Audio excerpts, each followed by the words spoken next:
तो स्वागत है दोस्तों आपका ज़ू के व्लॉग के पार्ट 2 में, जिसमें हम कवर करेंगे रेप्टाइल्स और बर्ड्स को। तो चलिए सबसे पहले चलते हैं ब्लैक नेक्ड स्टॉर्क की तरफ। ये मेनली इंडियन सब कॉन्टिनेंट, साउथ ईस्ट एशिया और ऑस्ट्रेलिया में पाई जाती हैं। ये आपको मेनली वेटलैंड्स या लेक्स वगैरह में मिलेंगी।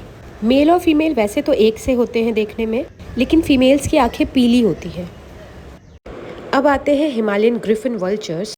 ये मेनली भारत, अफगानिस्तान, पाकिस्तान, नेपाल, भूटान, चाइना में पाए जाते हैं। ये कार्निवोर्स होते हैं जो कि मरे हुए जानवरों पे फीड करते हैं। अडल्ट्स सफ़ेद भूरे रंग के होते हैं, जिसका सर हल्का पीला रंग का होता है और सर पर बाल नहीं होते हैं। इनकी लाइफ स्पैन 20 से 25 साल तक की है और कैप्टिविटी में ये लगभग 30 साल तक ज़िंदा रह सकते हैं। साउथ ईस्टर्न यूरोप, एशिया और अफ्रीका में पाए जाने वाले ये रोज़ी पेलिकन स्वैम्प्स और शैलो लेक्स में रहते हैं।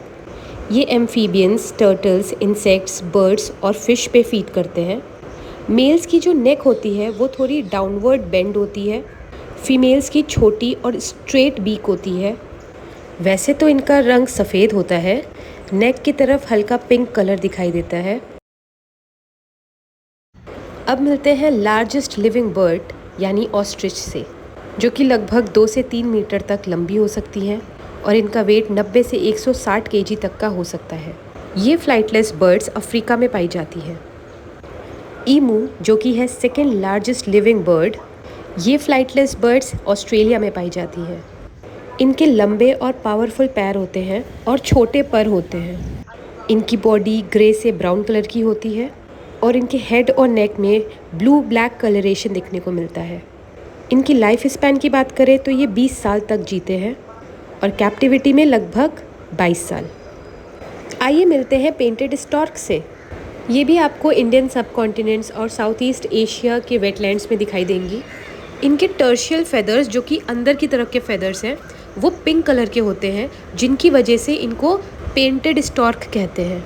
इनकी चोंच की बात करी जाए तो वो पीले रंग की होती है, जिसका सिरा नीचे की ओर मुड़ा होता है। ये अक्सर दूसरी वाटर बर्ड्स के साथ पेड़ों पर कॉलोनीज के रूप में घोंसला बनाते हैं। ये मुख्य रूप से छोटी मछलियाँ खाते हैं, जिसे वो अपने टच से महसूस करते हैं और पानी में डूबे रहने के दौरान अपनी आधी खुली चोंच को धीरे धीरे एक तरफ से दूसरी तरफ घुमाते हैं।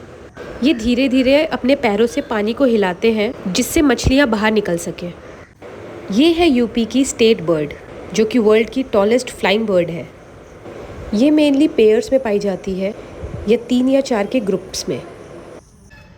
वाइट डव, जो कि इंडियन सब कॉन्टिनेंट और साउथ ईस्ट एशिया की बर्ड्स है।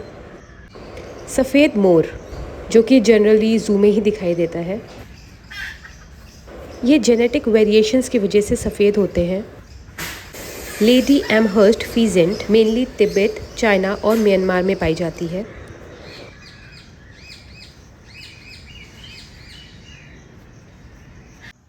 भारत, भूटान, नेपाल में पाए जाते हैं ये ओरिएंटल पाइड हॉर्नबिल। ये मुख्य रूप से काले और सफ़ेद रंग के होते हैं। मेल्स फीमेल से बड़े होते हैं। इसके अलावा हम मेल्स और फीमेल्स में डिफरेंस उनकी चोंच से भी लगा सकते हैं। मेल्स की चोंच में चौड़े कैस्क होते हैं और फीमेल्स में छोटे। ये है हिल मैना, जो कि भारत और साउथ ईस्ट एशियन कंट्रीज़ में पाए जाते हैं और इनकी खूबी ये है कि ये ह्यूमंस की तरह मिमिक कर सकते हैं। अब आते हैं northern and central south America में पाए जाने वाले रेड एंड ग्रीन मकाउस। ये भी ह्यूमंस की बहुत अच्छी मिमिक्री करते हैं।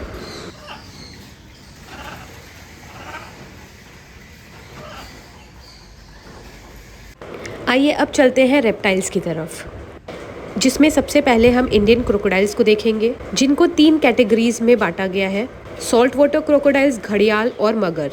Salt water crocodile largest Indian crocodile species है। भारत में ये अंडमान आइलैंड और नॉर्थ ईस्टर्न कोस्ट में मिलते हैं। और मगर की बात करें तो वो फ्रेश वाटर में पाए जाते हैं। ये सॉल्ट वाटर क्रोकोडाइल की तुलना में छोटे होते हैं तथा ज़्यादा सहनशील माने जाते हैं।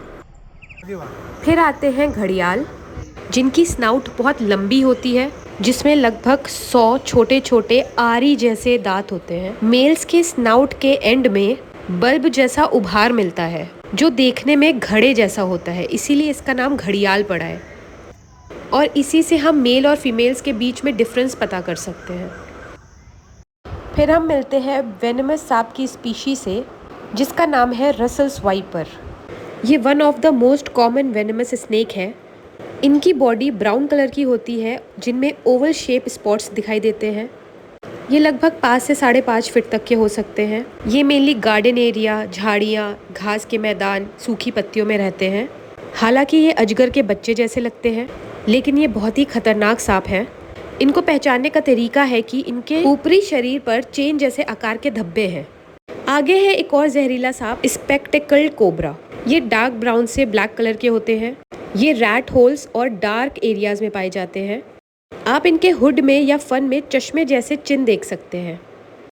अब मिलते हैं इग्वाना से। ये छिपकली की इंडेंजर्ड स्पीशीज होती हैं, जो कि मेनली रॉक्स और ड्राई फॉरेस्ट में पाई जाती हैं। इसकी फीमेल्स ज़मीन में गड्ढा खोद के अंडे देती हैं। भारत में पाइथन की 3 स्पीशीज पाई जाती है, Indian rock Python, Burmese Python और रेटिकुलेटेड पाइथन। आइए बात करें इंडियन रॉक पाइथन की। अगर हम रॉक पाइथन के कलर पैटर्न की बात करें तो ये सफ़ेद से भूरे रंग के होते हैं, जिसमें गाढ़े भूरे रंग के धब्बेदार पैटर्न्स होते हैं। ये बहुत ही सुस्त होते हैं और धीमी गति से चलते हैं। ये बहुत ही बेहतरीन तैराक होते हैं और ज़रूरत पड़ने पर ये काफ़ी देर तक पानी में पूरी तरह से डूबे रह सकते हैं। सारे पाइथन नॉन वेनमस होते हैं। आइए मिलते हैं बॉल पाइथन से। अफ्रीका में रहने वाले ये पाइथन अफ्रीकन पाइथन्स की सबसे स्मॉलेस्ट स्पीशीज़ है। डर के समय ये अपनी बॉडी को बॉल की तरह कर्ल या सिकोड़ लेते हैं।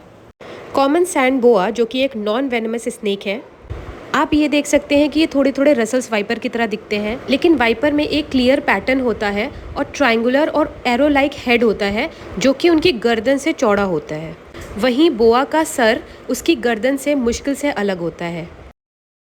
ये 4 कॉमन वेनमस स्नेक हैं, जिन्हें बिग 4 कहा जाता है: spectacled cobra, Russell's wiper, common krait और सॉस स्केल्ड वाइपर। वहीं ये नॉन वेनमस स्नेक्स हैं, जो कि लखनऊ में पाए जाते हैं। तो दोस्तों, ये व्लॉग यहीं पे ख़त्म करते हैं। आई होप आपको ये व्लॉग पसंद आया हो। अगर पसंद आया हो तो वीडियो को ज़रूर लाइक करें और ऐसी इन्फॉर्मेटिव वीडियोज़ के लिए चैनल को ज़रूर सब्सक्राइब करें। Thank you for watching.